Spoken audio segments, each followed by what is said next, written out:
Good afternoon and welcome to the Windsor Star's Net News at Noon. I'm Craig Pearson with Donald McArthur, bringing you the best from the paper and the web.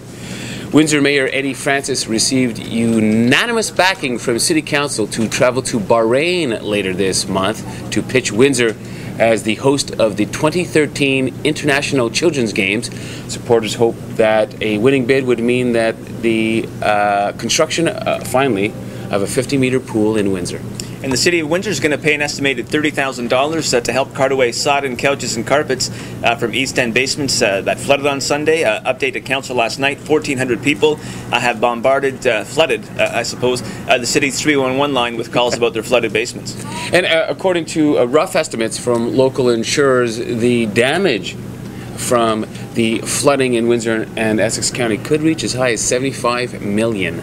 Yeah, and we have galleries and videos coming out the yin-yang on our website, including sort of 3 reader-submitted photos. So make sure you send us your photos of your flooded basements and the cleanups in Leamington to www.windsorstar.com/tips. A 17-year-old mother and a 37-year-old grandmother are facing charges in Quebec after 2 huskies attacked and killed the teen's 3-week-old baby.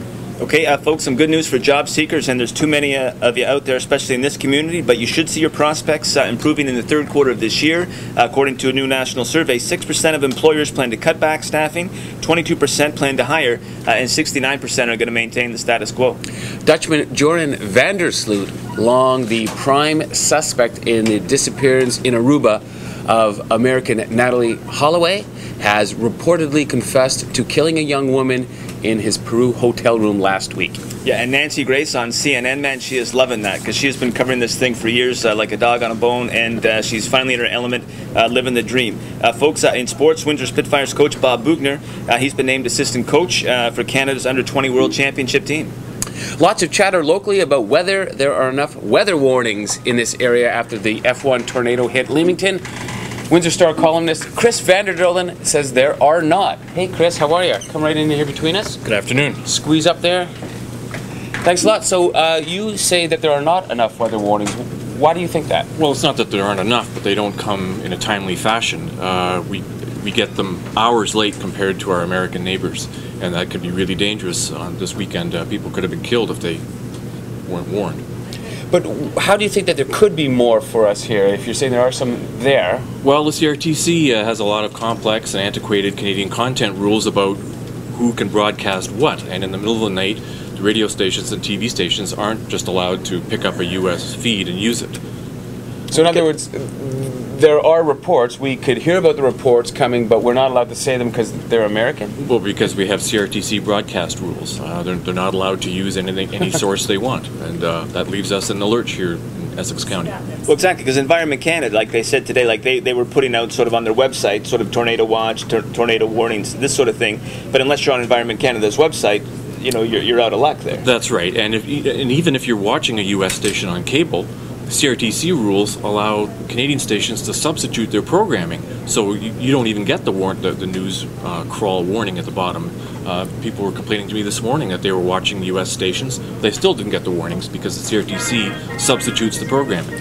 But just to clarify, Environment Canada does come up with warnings, right? But now you've been monitoring, you say you've been watching TV on both sides of the border for a long time. It's just that they don't do it as quickly as the States? Oh, well, we know around here it's almost always late. I mean, the U.S. usually has lifted their warning by the time that Environment Canada issues theirs. That doesn't do us any good. You think there's an element here, like as you said in your column, like if this was in Toronto or London, like they would have been beating the drums for hours, but out in Windsor, who cares? But we're at the tip of Tornado Alley here.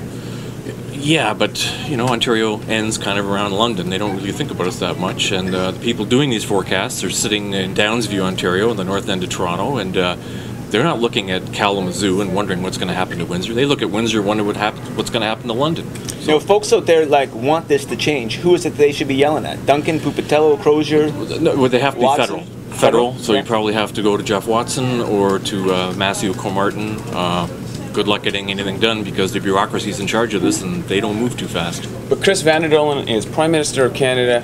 What does he do to fix this? I give the stations freedom to broadcast whatever news source they want, anytime they want. Right now there are limitations on whether they have a live person on the air, whether it's after hours, what language it's in, and I get rid of that. Do you agree with CanCon rules at all? Not when it not when it threatens our lives, no. Excellent. Okay, folks, we're going to wrap it up, but make sure you check out, we've got a story I'm going to post right now. There was 2 robberies last night at 10:30 and 10:50 on Tecumseh Road and University Avenue West. Coppers think same suspects responsible for both. Thank you, Chris. Online and on your porch, we are the Windsor Star.